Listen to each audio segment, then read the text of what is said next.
बिस्मिल्लाहिर्रहमानिर्रहीम। अस्सलाम वालेकुम फ्रेंड्स, आप सब कैसे हैं? उम्मीद करती हूँ कि आप सब खैरियत से होंगे। आज की रेसिपी है कोफ्ते।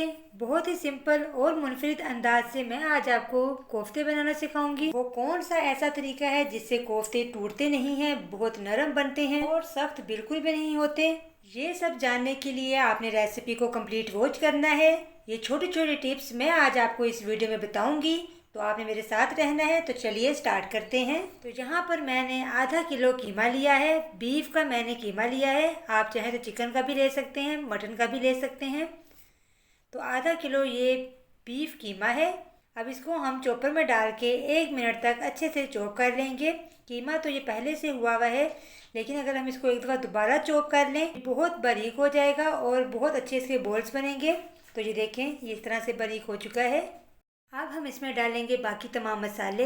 तो इसमें हम डालेंगे सबसे पहले 1 टीस्पून अदरक लहसुन का पेस्ट, 1 टीस्पून डालेंगे बारीक कुटी हुई हरी मिर्चें, नमक डालेंगे इसमें हम 1 टीस्पून या हस्बे ज़रूरत, हल्दी पाउडर डालेंगे इसमें 1 टेबल स्पून, लाल मिर्च पाउडर डालेंगे हाफ़ टी स्पून, काली मिर्च पाउडर डालेंगे हाफ़ टी स्पून, पिसा हुआ सूखा धनिया डालेंगे 1 टेबल स्पून और पिसा हुआ गरम मसाला डालेंगे 1 टेबल स्पून। सारे मसाले हमने डाल लिए हैं। अब 1 मिनट तक हम इसको मज़ीद अच्छे से मिक्स कर लेंगे, ताकि जो मसाले हमने इसके अंदर डाले हैं वो अच्छे से इसमें मिक्स हो जाएं। अगर आपके पास चॉपर नहीं है तो आप हाथों की मदद से भी ये तमाम मसाले अच्छे से मिक्स कर सकते हैं। मसाला अच्छे से मिक्स हो चुका है। अब हम इसके ऊपर हरा धनिया डालेंगे, 2 मीडियम साइज़ के बारीक कटे प्याज डालेंगे। प्याज़ों का पानी हमने इसके अंदर नहीं डालना, इसलिए प्याज़ों का पानी मैंने हाथों से अच्छी तरह से निचोड़ लिया था। चंद सेकंड्स के लिए मज़ीद इसे मिक्स करेंगे, ताकि जो धनिया और प्याज हमने इसमें डाला है वो अच्छे से मिक्स हो जाए। इसी तरह से आपने वक्फे से इसमें चीज़ें डालते जाना है और इसको मिक्स करते जाना है। इस तरह से आपके बोल बिल्कुल टूटेंगे नहीं। अगर आप इस तरीके से कोफ्ते बनाएंगे आपका मसाला बहुत ज़बरदस्त तैयार होगा और आपके कोफ्ते बहुत ज़बरदस्त बनेंगे और बिल्कुल नहीं टूटेंगे। एक अदद इसके अंदर अंडा डालेंगे। अंडा डाल के हम इसको मज़ीद चंद सेकंड्स के लिए मिक्स करेंगे। अंडा डालने से आपके कोफ्ते बहुत सॉफ्ट बनेंगे और इनका कलर भी बहुत अच्छा आएगा। मसाले को हमने बाउल में निकाल लिया है। अब इसके अंदर हम डाल देंगे भुने हुए चनों का आटा। 1 कप मैंने भुने हुए चने लिए हैं, उसको मैंने पीस कर अच्छे से पाउडर बना लिया है। तो थोड़ा थोड़ा करके हम इसमें डालेंगे और इसे मिक्स करते जाएंगे। इससे कोफ्तों में जो नमी होती है वो ख़त्म हो जाएगी और आपके कोफ्ते टूटेंगे नहीं।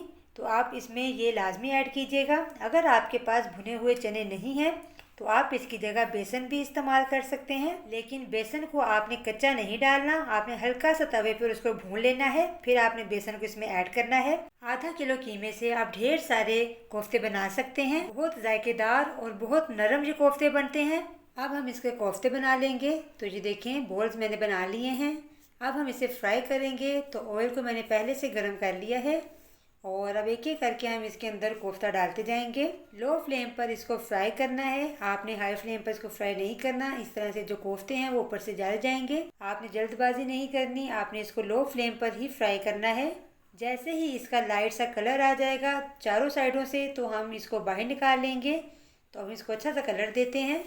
ये देखें, माशाल्लाह से कितना खूबसूरत कोफ्तों का कलर आया है। इसी तरह से हमने सारे कोफ्तों को कलर देना है। तो आप ये देख रहे हैं, कोफ्ते जो हमने फ्राई किए हैं वो बिल्कुल भी नहीं टूटे और कितने सॉफ्ट इसका मटेरियल बना है। अगर आप इस तरीके से कोफ्ते बनाएंगे तो 100% गारंटी आपके कोफ्ते बहुत नरम बनेंगे और बिल्कुल भी नहीं टूटेंगे। कोफ्ते हमने फ्राई कर लिए हैं। अब हम इसका मसाला तैयार करेंगे। तो मैंने 2 अदद मीडियम साइज़ के प्याज लिए हैं, उसको मैंने बारीक बारीक काट लिया है और इसको गोल्डन ब्राउन फ्राई करेंगे। आपने इसको बहुत ज़्यादा डार्क कलर नहीं देना, लाइट से इसको कलर देना है। ऐसे ही प्याज का कलर आ जाए, इसके अंदर 1 टेबल स्पून अदरक लहसुन का पेस्ट डालेंगे और चंद सेकंड्स के लिए इसे फ्राई करेंगे। और इसके अंदर डाल देंगे 2 अदद बारीक कटे हुए टमाटर और साथ ही इसके अंदर 2 अदद कटी हुई हरी मिर्चें डालेंगे। इस मसाले को हम अच्छे से 3 से 4 मिनट तक भून लेंगे। जब तक हम ये मसाला भूनते हैं तो जो मेरे चैनल पर नए हैं जल्दी से मेरे चैनल को सब्सक्राइब कर लीजिए, साथ ही लगे बेल आइकन के बटन को भी दबाइए, ताकि आने वाली कोई भी नई रेसिपी आप तक ज़रूर पहुंचे। वीडियोस को ज़रूर लाइक कीजिए, शेयर कीजिए। यकीन करें, जब आप हमारी वीडियोस को लाइक करते हैं, शेयर करते हैं तो हमें बहुत ज़्यादा खुशी होती है और इससे हमारी बहुत ज़्यादा हौसला अफजाई भी होती है। मसाला अच्छे से भून चुका है। अब हम इसको ठंडा करके ब्लेंडर में अच्छे से ब्लेंड कर लेंगे। इस सारे मसाले को आपने अच्छे से ब्लेंड कर लेना है। तो ये देखिए मसाला जो है हमने ब्लेंड कर लिया है। इस तरह से आपने इसकी ग्रेवी तैयार करनी है। अगर आप मसाले को पहले भूनेंगे और बाद में ब्लेंड करेंगे, इस तरह से आपको आसानी होगी और मसाला आपको बाद में बहुत ज़्यादा भूनना नहीं पड़ेगा। अब हम इसमें मसाले डालेंगे। तो सबसे पहले इसमें नमक जाएगा, हाफ टी स्पून या हस्बे ज़रूरत, क्योंकि नमक को हमने कोफ्तों में भी डाला है। इसमें आप ज़रूरत के मुताबिक ही नमक ऐड कीजिएगा। हल्दी पाउडर डालेंगे 1 टीस्पून, हाफ टी स्पून डालेंगे लाल मिर्च पाउडर और इसके अंदर डालेंगे पिसी हुई काली मिर्च 1/4 चम्मच। और अब इन तमाम मसालों को हम अच्छे से मिक्स करेंगे और साथ ही इसके अंदर जाएगी दही। आधी प्याली दही ली है जो हम इसके अंदर डालेंगे। दही आप कोफ्ते में लाजमी डालिएगा क्योंकि ये ग्रेवी को थिक करती है। और इसे हम तब तक पकाएंगे जब तक ऑयल ऊपर ना आ जाए और दही का पानी खुश्क ना हो जाए। इसमें 2 से 3 मिनट लगेंगे। 2 से 3 मिनट के लिए हम इसे कवर कर देते हैं। तो 3 मिनट हो चुके हैं। अब हम इसका कवर साइड पे करते हैं। तो ये देखिए पानी जो है वो ड्राई हो गया है और ऑयल भी इसका ऊपर आ गया है।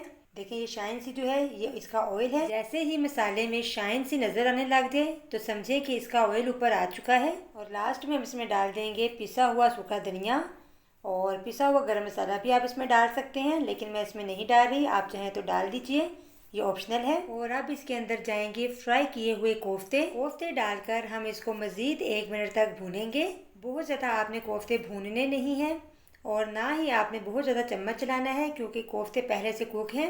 अब इसके अंदर डाल देंगे हम आलू। 1.5 पाउच ये आलू है जिसको मैंने छोटा छोटा कट कर लिया है क्यूब्स में। इसे मिक्स करेंगे। चंद सेकंड मिक्स करने के बाद हम इसमें डाल देंगे पानी। आप इसमें हस्बे ज़रूरत ऐड कीजिएगा कि बस आलू गल जाएँ क्योंकि कोफ्ते ऑलरेडी कुक हैं। 1.5 से 2 गिलास मैंने इसमें पानी डाला है और लो फ्लेम पर इसको हम पकाएंगे जस्ट 15 मिनट्स के लिए। इसको कवर कर देंगे। इसको पकते हुए 15 मिनट हो चुके हैं। ये देखें शोरबा अच्छे से पक चुका है। बहुत ज़्यादा आपने इसका शोरबा नहीं रखना, आपने इसका शोरबा लाइट सा रखना है। लास्ट में हम इस पे गार्निशिंग करेंगे हरे धनिए से और गरम मसाले से और 1 मिनट के लिए इसको कवर कर देंगे ताकि जो ऑयल है वो ऊपर आ जाए और फिर हम इसे सर्व करेंगे। माशाल्लाह माशाल्लाह मज़ेदार कोफ्ता करी तैयार है। आप इस रेसिपी को ज़रूर ट्राई कीजिए और कमेंट बॉक्स में मुझे लाजमी बताइए कि मेरी रेसिपी आप सबको कैसी लगी है। उम्मीद करती हूँ कि आज की रेसिपी आपको बहुत पसंद आई होगी। मुझे अपनी दुआओं में याद रखिएगा। अब नेक्स्ट वीडियो तक के लिए आप मुझे इजाज़त दीजिए। अल्लाह हाफिज़।